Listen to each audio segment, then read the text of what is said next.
Hi guys, welcome back to Bhojpuri chillies. मैं हूँ रुधिर। कैसे हैं आप लोग गाइस? आज हम लोग देखने वाले हैं जन जी एक्स्ट्रा चैनल से खेसारी लाल यादव ने छात्रों के समर्थन में आवाज उठाया, पवन सिंह ने नहीं। अरे यार मतलब क्या है। स्टार्ट करते हैं वीडियो, उसके बाद में इसके बारे में बात करेंगे, ठीक है। अब इतने ऑब्वियस सवाल पूछते हैं ना लोग।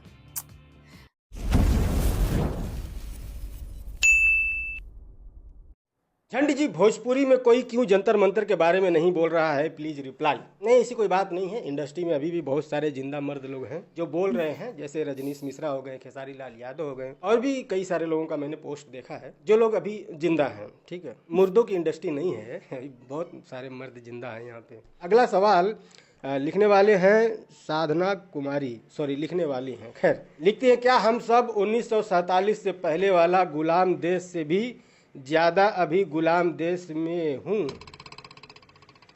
नहीं नहीं, ये गलत बात है। इस तरह की बातें नहीं करनी चाहिए। किसी वाह, के मुंह से अगर आप सुनते हैं कि ये तो आप अंग्रेजों से भी लिटरली ज्यादा जुल्म कर रहे हैं, ये तो अंग्रेजों से भी ज्यादा ऐसा हो गया है, ये सब लोग सिर्फ एग्जाम्पल के लिए कहते हैं। अंग्रेजों का भाई, तुम शासनकाल अंग्रेजों के आपने टाइम देखा पे नहीं, बोल मैंने भी भी नहीं नहीं देखा सकते है, थे, ये लेकिन जब प्रोटेस्ट भी कोई नहीं हो चीज न सकता देखी था। हो ना तो उसके बारे में पढ़ना चाहिए, जानना चाहिए, समझना चाहिए, या इतिहासकारों से संवाद करना चाहिए, उनसे पूछना चाहिए। वो लोग बताएंगे कि अंग्रेजों का शासनकाल कैसा था। बहुत सारे लोगों को अंग्रेजों के शासनकाल में फांसी हुई है, सालों साल बिना किसी गुनाह के जेल में रखा गया है। जिंदा इंसान को नंगा करके सब तवे पे लिटा देते थे, गरम तवे पे, ठीक है ना। चिमटे गरम कर करके ना नाखूने उखाड़ लिए जाते थे अंग्रेजों के शासनकाल में, ठीक है। इस तरह की बातें नहीं करनी चाहिए कि अंग्रेजों से भी बदतर देश में हम लोग जी रहे हैं, अपना ही देश है। जंतर मंतर पे जो विरोध प्रदर्शन हो रहा है वो सिर्फ सरकार को जगाने के लिए हो रहा है कि सरकार या नींद से जागे, अकाउंटेबिलिटी ले, जो पेपर लीक हुआ है उस पर जवाब दे सरकार। और ये हर सरकार के खिलाफ ऐसे प्रदर्शन होते हैं, ऐसा नहीं सिर्फ बीजेपी के शासनकाल में हो रहा है, नहीं, कांग्रेस के भी शासनकाल में ऐसे विरोध प्रदर्शन होते थे, बीजेपी के भी बिल्कुल। शासनकाल में हो रहे हैं। आगे जो भी सरकार आएगी,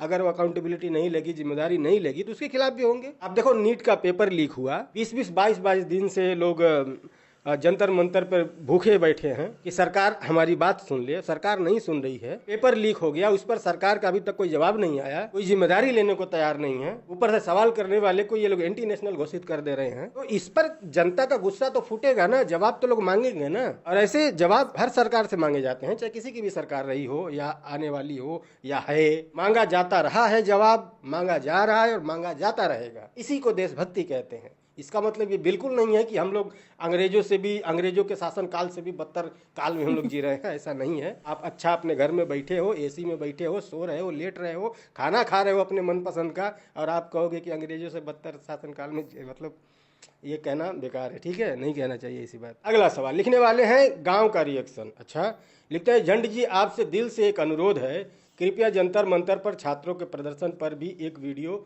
जरूर बनाइए।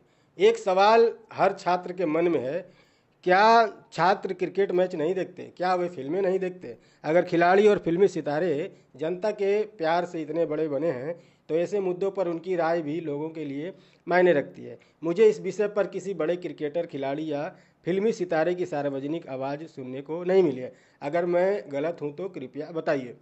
देखिए, आपकी बात सही है, लेकिन देखो, होता ये है ना कि ऐसी बात नहीं है कि फिल्मी सितारे बोलते नहीं हैं। पास्ट में आपने देखा होगा कि बहुत सारे लोगों ने सरकार के किसी भी गलत मंशा के खिलाफ बहुत सारे एक्टरों ने बोले हैं, और उसके बाद जो जो यातनाएं उन्हें झेलनी पड़ी हैं वो आपसे छुपा नहीं होगा। सबसे पहली समस्या उनके सामने जो खड़ी होती है वो ये कि आजकल के जो लोग हैं ना, थोड़े से फ्रस्ट्रेट हो चुके हैं, पता नहीं क्यों, कि वो संवाद करना भूल गए हैं, बहस करना भूल गए हैं, बातचीत करना भूल गए हैं, और सीधे अपनी बात गालियों से स्टार्ट करते हैं, रेप थ्रेट्स देते हैं, माँ बहन की गाली देते हैं, या अगर सवाल करने वाला मुस्लिम निकला तब तो आपको पता ही है कि कैसे कैसे शब्दों से उसे नवाजा जाता है। तो ये पहली समस्या है, चलो इसे तो झेल लेंगे। लेकिन फिर जब सरकार पीछे पड़ती है, ईडी, सीबीआई, उसके बाद समस्या थोड़ी बड़ी हो जाती है, समझ रहे होंगे आप।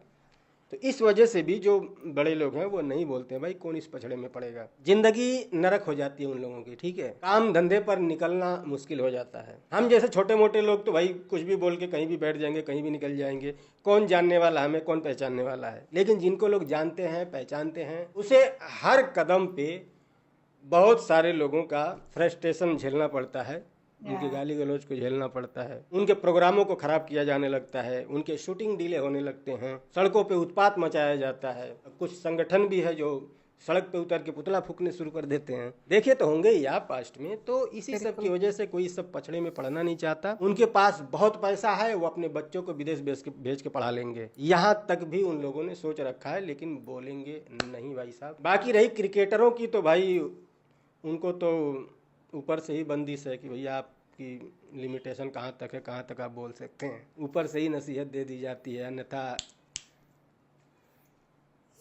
समझ रहे हो? ओके, सो मैं एक सर्टेन विचार चाहती थी जन जी का, ठीक है, कि हाँ उनका क्या मानना है, उनका क्या सोचना है, और जहाँ तक मैं देख पा रही हूँ एग्जैक्टली वही सोचना है, वही मानना है जो मेरे दिमाग में चल रहा है, ठीक है। ऑब्वियसली देखो यार, कोई एक सरकार बुरी नहीं होती है, ठीक है, कि हाँ ये वाली सरकार बुरी है, दूसरी वाली जो आएगी वो एकदम परफेक्ट होगी। कोई सरकार आज तक परफेक्ट नहीं हुई है, ठीक है, कोई भी परफेक्ट नहीं हुई है। आज स्टूडेंट्स ने इतनी सारी तकलीफें, परेशानियां झेली हैं, पहले भी झेल रहे थे, पहले किसान भी झेल रहे थे, तो आज भी कहीं ना कहीं झेल रहे हैं, ठीक है। बात ये होती है ना कि हाँ रिस्पॉन्सिबिलिटी, अकाउंटेबिलिटी अगर नहीं लेंगे जो प्रशासन में बैठे हैं, जो सरकार में बैठे हैं, ठीक है, वो लोग, तो फिर यार देखो झेलना तो पड़ेगा, क्योंकि आपको घूम फिर के 5 साल बाद हमारे ही पास आना है ना। तो इतना मत करो कि तुम पे ही भारी पड़ जाए, है ना,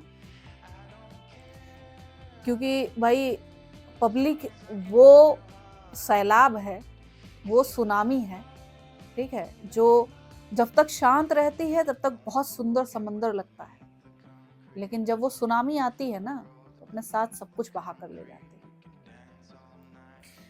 तो उसका मौका ही मत दो, है ना, उसका मौका ही मत दो।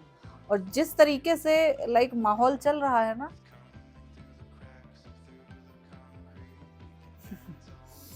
सो वो तो बहुत दूर की बात है। और जहाँ तक रही कि हाँ लोग सवाल पूछ रहे हैं कि हाँ बड़े जो ये फिल्मी सितारे हैं और ये सब नहीं बोलते हैं, तो उसका जवाब तो झंड जी ने दे ही दिया है कि भाई कोई अपनी रोजी रोटी पर ना लात नहीं मारना चाहता है।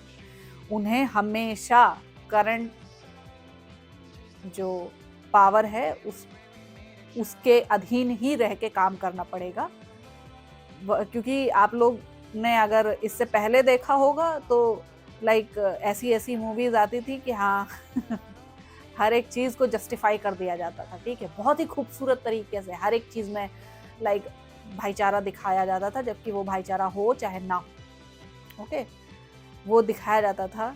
हर एक चीज को वाइट वॉश करने की सोच थी कि हर एक चीज को एकदम हम गुलदस्ते में सजा के उसके बाद देंगे, ठीक है, तो वो अच्छी दिखेगी। लेकिन क्या है ना कि भाई गू पर तुम कितना ही सिल्वर वर्क या गोल्डन वर्क लगा लो, वो गू गुलिस्ता नहीं हो जाता। वही चीज है कि हाँ भाई जो सच्चाई है ना वो दिख के रहेगी, ओके। सो वही चीज हो रहा था।